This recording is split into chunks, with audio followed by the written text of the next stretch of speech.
Hi, I'm Nikki Lane, and as you all know, I'm a gun enthusiast just like you are. Well, I was tired of listening to interviews asking about how they started and what they did and the easy questions. So this is 7 Minutes in Heaven with Nikki Lane. And don't worry, it's going to be intense.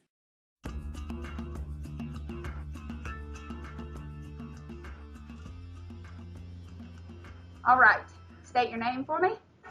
Andrew Tuohy. Tuohy, right? Tuohy, yeah, like 2E. Good. And you're how old? I'm 26. And what blog do you run? Vuurwapen Blog. Vuurwapen or Vuurwapen? Vuurwapen. Okay. And so tell me a little bit more about your blog and your blog name. Well, I started it about, it's 3.5 years ago now. It is the Dutch word for firearm.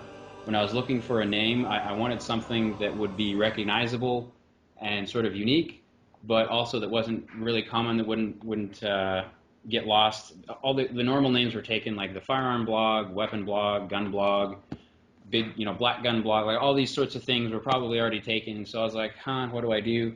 I like foreign languages. I've taken a whole bunch. I haven't really become fluent in any of them. But I decided on Dutch. I'd taken Dutch in college, and the word for firearm in Dutch is Vuurwapen. I thought it sounded cool. It looked cool, and so I went with it. Well, it sounds great. Very interesting that you come up at that. Okay, so let's get to the good stuff. You're 26. Yep.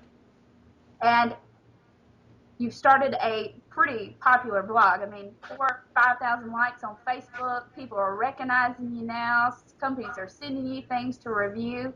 You got some great stuff out there. Now tell me, what got you into this industry?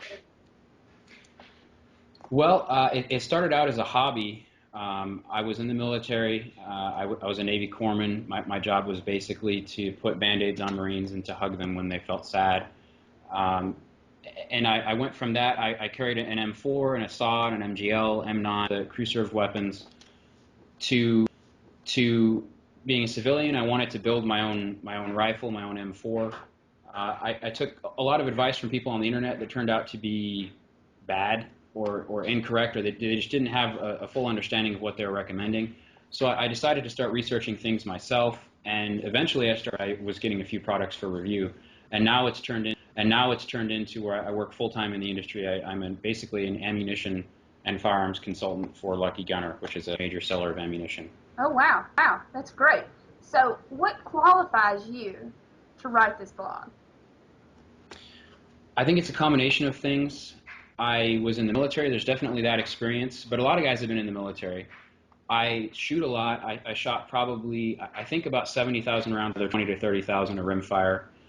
I have worked in the industry in a number of capacities, but the biggest thing is that it went from a hobby to a full-time profession of researching firearms, of spending hundreds of hours watching high-speed video to learn how things work, and then not only that, but being able to pass that on to a reader or a viewer in a very nice manner, because my time is valuable, and my readers and viewers, their time is valuable. I don't want to waste their time with a video that takes forever and they don't really learn anything. If I'm writing or saying something, I want it to be something that's important, that's relevant, and that will help them make a better decision. Well, that's great. I agree that we get tired of reading things that are not right on there. Okay, so again, you're 26 years old, writing a hugely popular blog, in my very personal opinion. So when you went to SHOT Show this year, and you found out that I follow you like a stalker, and that people like Weapons Outfitters and people would just recognize you off the thing, how did that make you feel that you, at 26 years old, you're writing a blog that has captivated people like me?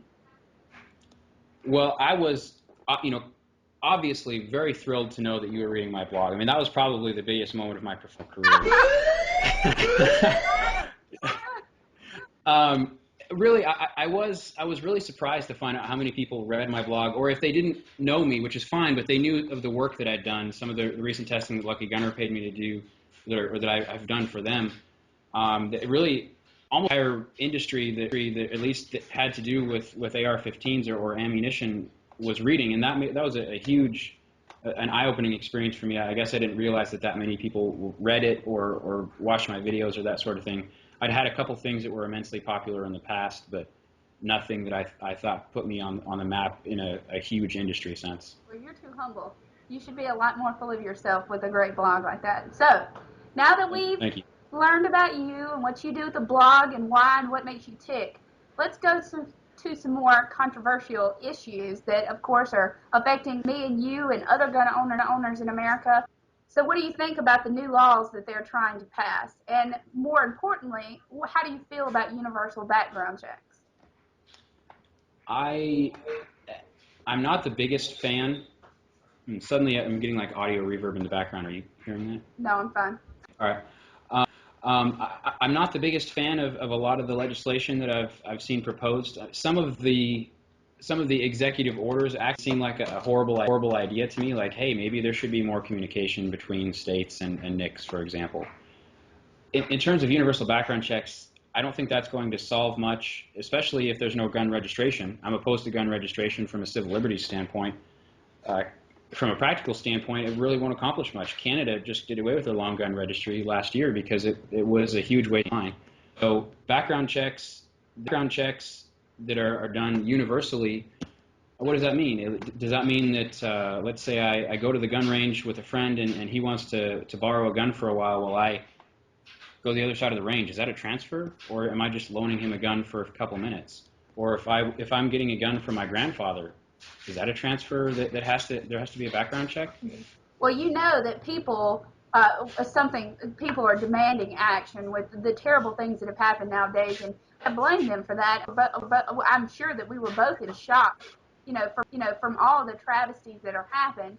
But if we were to compromise on because in no way do I want a magazine ban. That's taking the American businesses, putting them out of business and putting them behind. Would you compromise with universal background checks? In my opinion, if there's going to be political capital spent on passing legislation, it needs to be political capital spent on things that are going to make a difference.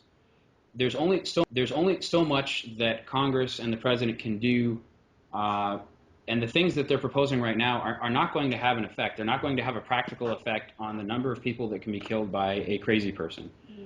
All they're going to do is burden gun owners like myself, like you, that are doing things right, that are moral, that are mentally stable, and who have a right to own these firearms and magazines and so on. So I see that as something to burden people without solving the problem. So I don't think that's the way to go. All right. Now, let's move to an even more important issue. We don't really have much of a representation in the political world. We have the NRA, the one and only NRA. How do you feel that as a 23-year-old and a 26-year-old who writes a blog, that we're represented by the old white man that hunts? Well, I don't think the NRA or the public view of the NRA is a good representation of the average gun owner nowadays. I think the NRA may be starting to change. I think they definitely need to. I don't believe that the public spokesman for the NRA is a very good representative of what the average gun owner is nowadays. There are a lot of women getting into shooting, moms, there are minorities, there are hipsters. We're not just all old white guys. And even, I mean, I'm 26, but for me to step forward and represent gun owners, I'm still a white guy who was in the military. And so that's still a popular, I guess, perception of a gun owner is some like crazy military guy who wants his machine guns and is afraid of the government, which is not the case. But I think that the NRA needs to have a lot more modern gun owners, such as yourself, represent them in the public view. I think that would be very beneficial. That's a great answer. I agree 100%. All right. So now that we've pretty much learned everything there is to know, right, of the man behind the keyboard for Vuurwapen something blog. Exactly. Exactly. So now let's get on a little bit more personal level. I'm going to intrude on your personal space for a minute. Now you're 26. Yes, I'm 26. Very popular. I'm 26. Very popular blog. And the women are clearly crawling after you. What if you had, I need you to imagine for a minute, your perfect girlfriend, what kind of gun would she like the most? She would probably like the VZ58 because it is It's sort of a hipster gun, I'll admit. It's not very popular, it's not very well known, but it's a cool gun. I think if there was a girl that knew what a VZ58 was and liked it, it would probably mean that she's classy and knowledgeable. So that would be my perfect girlfriend. That's great. Well, I've enjoyed the interview. As have I. Thank you very much, Marty. Yes, it's been fabulous, and again, I'm glad that we got to talk about serious issues and not just what's going on in the blog. You know, we want to know about the world. Definitely, and I think that's important that gun owners talk about serious things right now, that we need to be a serious part of the population that actually can bring something to the table. Yes, that's great. All right.